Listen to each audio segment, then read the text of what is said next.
唐岛的苗栗县政府去炒货嘅，是首席跨部会协调会副总统吴敦义讲，已尊重苗栗县政府的决定。吴敦义强调，认真也摆打下鲁莽强势，只有依法行政。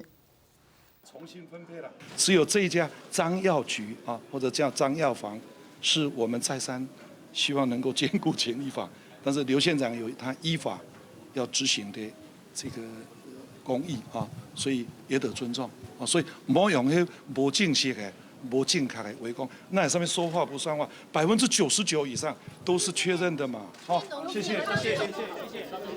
吴敦义表示，也四户当中有3户人抢拆铁皮的部分无拆货嘅囤储位，意味着係拆係未上。對外界質疑當初一個業務保留嘅形式跳票嘅，吳敦義強調，以無公法唔算法，同時講嘅話，99%以上都已經得到確認。